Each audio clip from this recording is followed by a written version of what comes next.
این علای میگون میگه اسوه حسنه، حیات زیبا، حیات با سعادت، این در پیروی از پیامبر نازنینه. یعنی برادران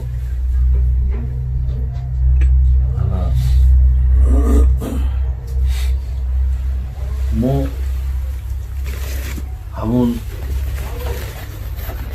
گوییم بهترین پند، بهترین نصیحت، بهترین اون چیزی که برای ما لازمه ما در پیشمون داریم، ولی افسوس که همون را یا نمیبینیم یا هیچ یک مقصد توجه به همون نداریم، یا یگان بارم داخل همون خانه نمیشیم. حالا که مهمه که ما باید در آمدن ببینیم که مقصد چی ها از الله و رسول او چگونه مصلحت ها برای بنده هاش گذاشته. امروز شهباز من با اصطلاح امروزه گارانتی میتونم، گارانتی و نیست دیگر شهباز ها و دیگر دامودا که پیش یک داملو رفته باشه بگه داملو ما نیتی زنگیری دارم که حضرت همین مسئله زنگیری را که یک من در مصلحت بده که ما تیار هستیم یا نه. من اشاره اگرچه به شهبازم کنم گفی من اصلا عمومه برادر، من با شخصی علایده گپ نمیزنم. هر چیزی که گفتم من به همه اشاره میکنم. برای همین دادن ما شهباز یکی مبادای وزیر مردم کم کم نازک کم شیدگی برداشت هم نداره بود. یکی ما یک نفری هستیم که دیگه کسی برداشت میکنه نمیکنه، چیزی من میگن نمیگن، ماها باید دیگه رو هفتاده نشیم، زیرا چیلی که اون را درد میکنه ما را هم درد میکنه، ما را هم درد میکنه که زندگی ها پاش خوردیستن، ما را هم درد میکنه که در خانه ها مقصد تلاطم و نافهمی ها ما را درد میکنه. منم خود من یک مسئول احساس میکنم، حساب میکنم که من چقدر در یک جامعه زندگی کنم، خب با زمی همین قدر پند نصیحت ها را کنم و باز هم پاشخوری زندگی رفته سای خود من رنگی که یک آدم گناهگار میشمارم. چرا میگم مقصد میگم سخنم تاثیر نکردی سای چی با مردم توجه به سخن من نداره؟ چرا؟ برای این خواهرای ما باید مثل که چگونه ای که شهها پیش رسول اکرم میرفتن، پیش ابوبکر صدیق میرفتن، و این خواهرای ما پیش عایشه میرفتن، پیش فاطمه میرفتن، میپرسیدن. زیرا زندگی برادر عزیز، حیات یک مسئولیت بی‌حد گرانی های. میدونی که ای پشت زن دوزخ میرای؟ میدونی که وقتی زن حقوقش پایمال که دوزخ میرای، یا اگر زن حق مرده که پایمال کنه دوزخ میروه. آیا این کار عادی های؟ ما چرا قد اللهم اینی اعوذ بک من عذاب القبر، اللهم اینی اعوذ بک من عذاب النار. خدایا از خار شدن و ذلیل شدن خانه قبر و عذاب جهنم پناه طلب بکنی. در حالتی از این مسئولیت بیرون نشیدن من جزامون همیه. پیامبر نازنین دعا کرده، به طریق دعا گفته اللهم اینی احرج حق ضعیفین الیتیم و المرأه. اللهم ای پروردگار، ای ذات بزرگ، ای ذات بی مثل، ای ذات بی مانند، ای ذات بی نیاز، ای ذات صاحب قدرت، ببین، ای ذات بی پدر و بی مادر. چی میگه؟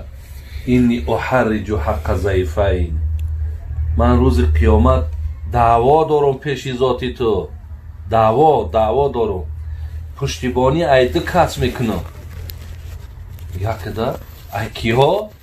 الیتیم و المرأه.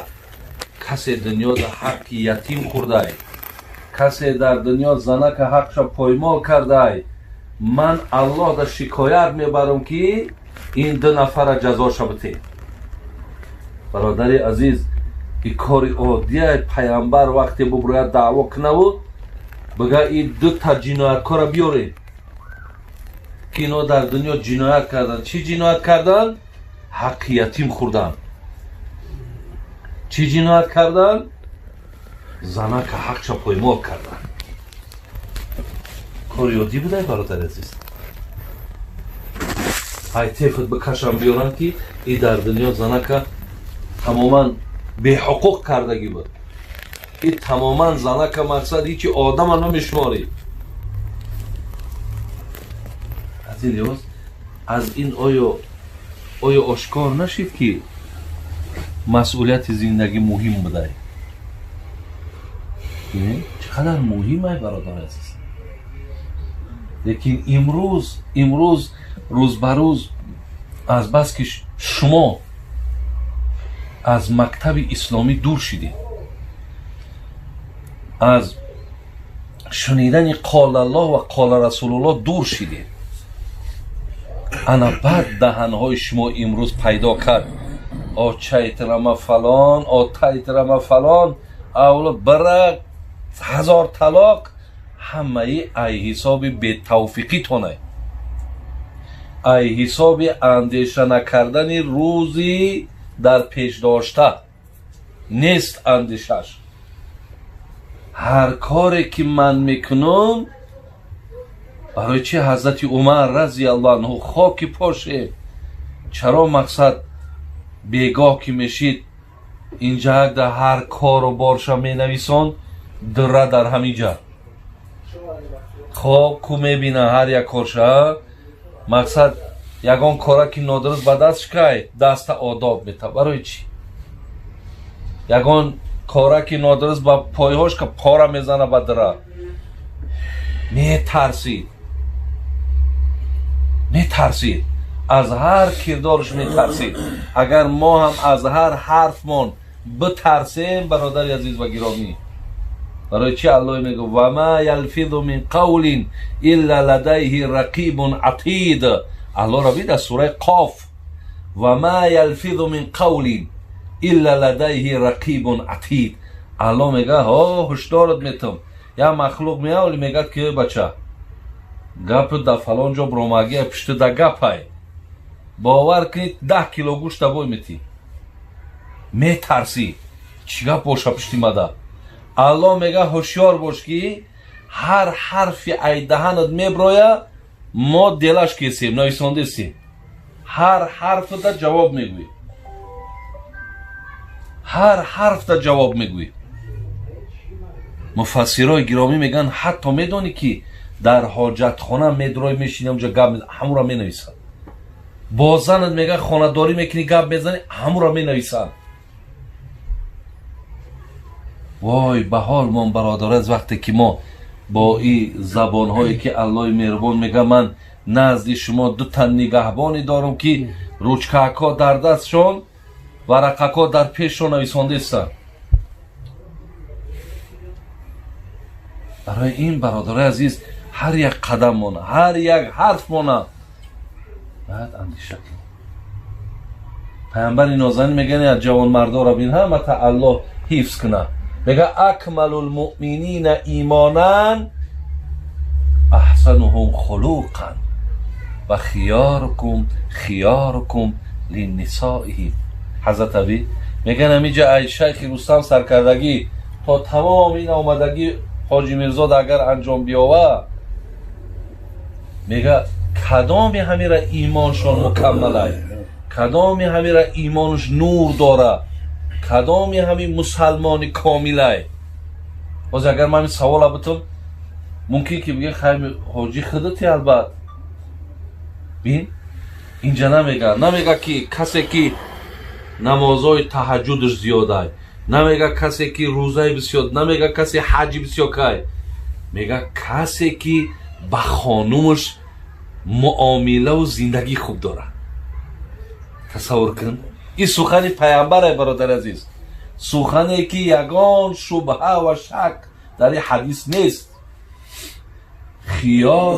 خیارکم للنسائهم، بهترینتان کسی هایی که زنک ایو شکایت نداره.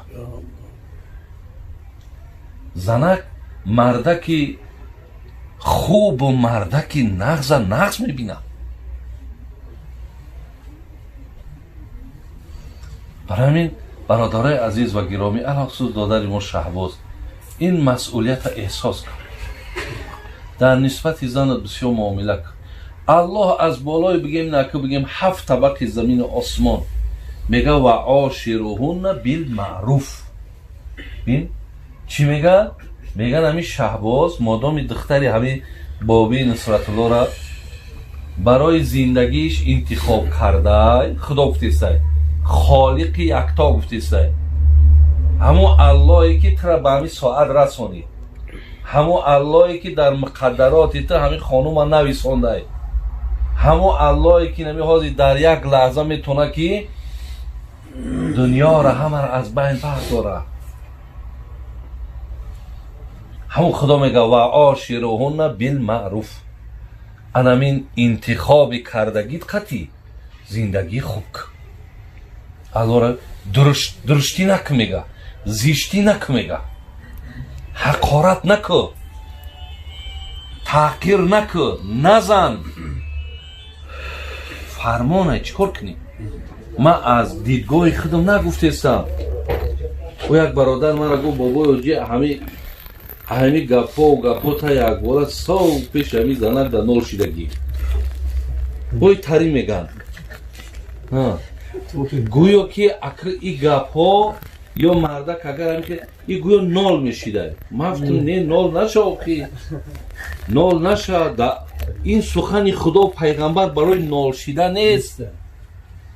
اگر نال میشیدی تو مقصد نمی گفت الله و رسول که تو ای کار کن، زیرا خدا و رسول راضی نیست که ما نال شیم. او راضی نیست. این پیامبر نازنین این قدر مهربانی های با زن کرد، نال بود. آخه این گپ زدن در آدم گناهگار می شود. این چیز تماما شما میدونید که چقدر پیامبر نازنین مثال